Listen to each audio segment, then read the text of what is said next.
how are they sure that they can come out at this time to elevate your vibration? And I promise you will not be disappointed.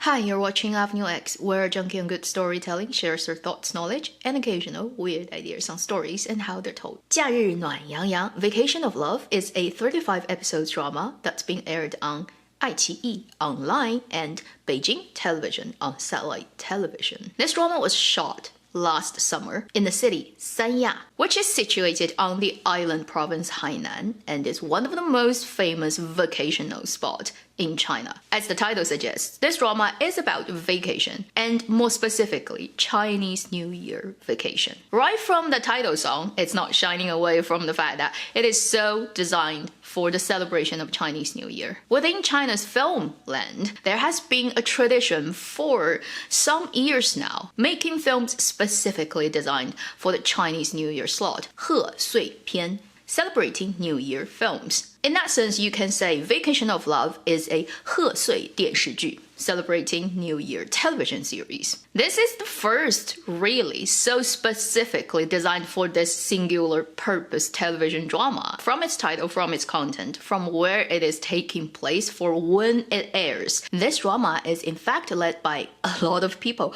although throughout its promotional stages, it kind of intentionally made one particular storyline stand out, which is the love storyline between Bai Yuyao Chen, Zheng Yunlong. But once you watch this drama, you will realize it is very, very much an ensemble drama. Currently, on my 7-level scale rating, I'll put this drama at 1 gold mine, a high 1 gold mine. I think it still needs a little bit more for me to give it 2 gold mine. I've watched the first 20, so we still have 15 episodes to go. If the later 15 episodes get more exciting and more dramatic and more interesting, this rating could possibly rise up to 2 gold mine at the end of the airing of this drama. In the dramatic world of this drama, things actually are happening to our future because it takes place during 2021 Chinese New Year. We still have about 10 days to go as this video goes out to Chinese New Year. But the people in the drama are already celebrating Chinese New Year. This drama was filmed during summer last year, so it's intentionally being aired right up to Chinese New Year. Perfect timing. I was like, how are they sure that they can come out at this time? Because censorship and drama airing license is very tricky in China. What if it didn't pass censorship and it couldn't air? So the whole purpose of this celebrating New Year drama would have failed. Bravo for this crew to actually manage to film it, finish the post-production, got through censorship, and air it perfect to their design. Let me first talk about the things I really like about this drama. First, maybe not very important to a lot of people, but super important to me, which is everybody uses their own voice. I'm not sure how much of the percentage of actual on-set recording got into the final thing, but everyone used their own voice. For contemporary dramas, it's so important for the actors to use their own voice. It adds that much reality to it. The second thing I love about this drama is the acting is quite good. Although there are so many different types of story ongoing, you can feel a consistency in terms of the style. So I would give that to the director of this drama, who has a really good control of the entire narrative and know how to keep it very consistent and very leveled. The style of acting is more on the very natural side, although there are definitely intentionally designed dramatic and comedic moments. They all blend into the daily, the normal, the naturalistic conversations and acting style. And when certain extremely dramatized sequences happen, they actually don't feel like they're out of place. That's kind of like already the third point, which is the narrative works very well. It balances the emotional, occasionally suddenly makes you want to cry moments with very funny, definitely dramatized and not realistic, but so interesting funny moments, and the very conflict heavy moments that can actually make your blood pressure go up. The mixing and the pacing of all those different types of story works quite well. And probably also due to the fact that this drama was only filmed half a year ago and it goes out, so it's still very in time. All the references the characters make to reality, to the things that had happened and most Chinese people know, are very, very still in the trend. Also because the character setup, for example, Yao Chen's character is a very capable manager of a singer who is played by Zheng Yunlong. Her storyline naturally involves a lot of entertainment business. Particularly the first couple of episodes, there are so many jokes that's actually aimed at the entertainment business, at real people,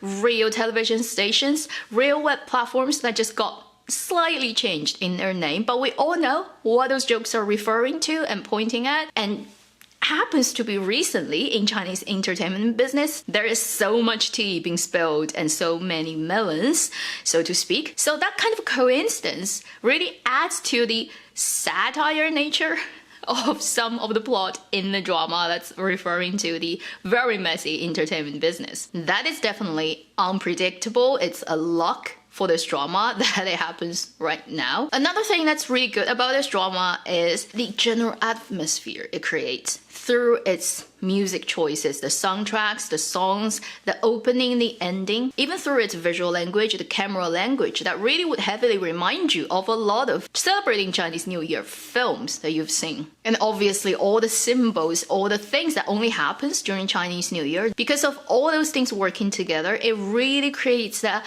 very familiar atmosphere for Chinese audiences who know exactly what Chinese New Year usually looks like and feel like and sound like and even smell like. It definitely has some parts of it that is acting as an advertisement for the hotel that they're filming in. There's literally chunks of sequences that's just of people cooking great food. That looks very much like a promotional video for this hotel resort, but nevertheless looks brilliant. The drama gives you exactly the feeling of on vacation and a level of happiness and warmth. I enjoy the acting, I enjoy different storylines. Some of the storylines are actually very, very surprisingly interesting and funny to watch. I wouldn't spoil it for you, but I would say this particular storyline with Hu Jun, Kang Keren, and Zhang Tong. Okay, in the drama, go and watch it, you'll know. It's so surprisingly fun and unexpected. So these are the things that I really appreciate about this drama, and I'm watching every day 2 episodes, but definitely doesn't mean it's perfect. There are 2 things about this drama that I think bothered some of the audiences, and you can tell that in the live comment section when you turn it on and watch this drama. First thing is, when they promoted this drama, they didn't really promote very accurately about what this drama contains. They tend to just throw out the posters of Yao Chen and Bai Yu, and sometimes including Zheng Yunlong, which makes you feel this would be a drama that's mostly focused on their story, the romantic love storyline, about an older woman and a younger guy, okay? And as you start to watch this drama, you realize, no, it's not. They definitely don't have the dominant screen time of any type in this drama. This drama has multiple lines, and each line, the main lines, are kind of getting the very averaged out time. I would even say the storyline with the actor Da Peng and actress Zhang Jingchu has taken way too much time in the earlier episodes compared to every other storyline. I understand some audiences will feel they're kind of cheated into this drama because another couple's story actually takes so much time. I'm not saying that storyline is not well written. I actually enjoy Da Peng and Zhang Jingchu's storyline quite a lot because there's a lot of very realistic things, right, that happens to them. But it does take a lot of time, particularly in the earlier episodes. It does make you feel like, hold on, who is actually the lead of the drama? Does this drama actually have leads? I think this is really not the drama itself's problem, it is how to promote it and how to set people's expectation up and then deliver. That hasn't worked very well for this drama. The second shortcoming, I wouldn't say is anything intrinsically problematic. It depends on what kind of viewer you are, which is, this is not a very page-turner story. Because the type of drama it is celebrating Chinese New Year, and it's talking about a lot of different people ending up in the same physical location, having their holiday, sorting out their different